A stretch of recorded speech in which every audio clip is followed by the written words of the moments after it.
सन 2002 से आज तक Gupta hospital and research centre Mariahu पड़ा जौनपुर में काम करता रहा और मैं इंटर बायोलॉजी से हूँ।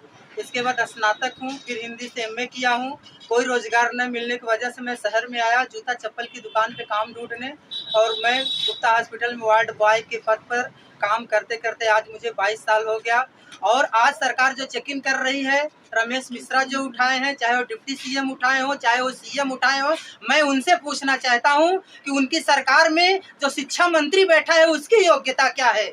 अगर एक नेता अंगूठा छाप नेता हो सकता है, निरक्षर नेता हो सकता है, मेरे भारत सरकार का केंद्र का अगर अंगूठा छाप शिक्षा मिनिस्टर हो सकता है, और एक शिक्षा मित्र अगर बैलिड टीचरों के साथ वो प्राथमिक विद्यालय में इंटर तक करके पढ़ा सकता है, तो मैं सरकार से कहना चाहूँगा कि जो आज प्रैक्टिस कर रहे हैं, चाहे वो डी फार्मा हो, चाहे वो बी फार्मा हो, एनएम हो या जीएनएम हो, या उनके पास कोई डिग्री ना हो, अगर कोई इस भारत जैसे गरीब राष्ट्र में अगर कोई व्यक्ति, कोई पर्सन, कोई लड़का इंटर तक बायोलॉजी पढ़ के या 8 साइंस पढ़ के 10 साल मेहनत किया हो, 15 साल मेहनत किया हो, वार्ड बॉय के पद पे काम किया हो, प्लास्टर लगाया हो, इंजेक्शन लगाया हो वार्ड में, तो अब 20 साल के बाद या 15 साल के बाद मेरी तरह जाएगा कहाँ। सवाल कोरोना का है।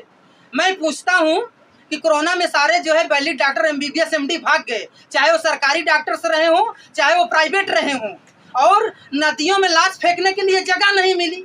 अगर मेरा इंटरव्यू मीडिया में हो और मुझे देखा जाए तो मैं कोरोना में कम से कम 8000 मरीज देखा हूँ। अच्छा, मरने वालों की संख्या पूछा जाए तो 100-150 मरीज मरे होंगे। मैं जानना चाहता हूँ, चाहे हेरिटेज के आईटीआई में चाहे वो हेरिटेज के जो है आईसीयू में बैठा हो, चाहे वो बीएचयू के आईसीयू में बैठा हो, चाहे वो डॉक्टर एसजीपीजीआई का हो, चाहे दिल्ली एम्स का हो, कोरोना में क्या हुआ, जितना सारा मरीज देखा है सबको बचा लिया है? ऐसा नहीं है।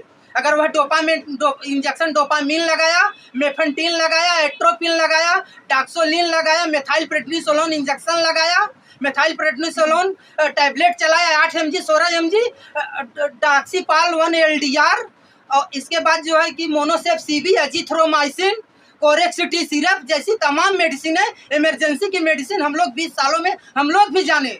अगर सरकार को इतनी हमदर्दी रही तो हम लोगों की डिग्री देना चाहिए। आज सरकार हम लोगों पे अत्याचार कर रही है। पूरे प्रदेश में हमारी यूनिटी होनी चाहिए, पूरे प्रदेश में यूनिटी होनी चाहिए। और मैं ये मानता हूँ कि अगर एक तहसील में 5000 छोटे मोटे डॉक्टर हैं, आज BAMS करके लोग ऑपरेशन कर रहे हैं, BHMS करके ऑपरेशन कर रहे हैं, जबकि एलोपैथ में ऐसा नहीं। पेट खोलने का अधिकार सिर्फ allopath, MBBS MS gold medallist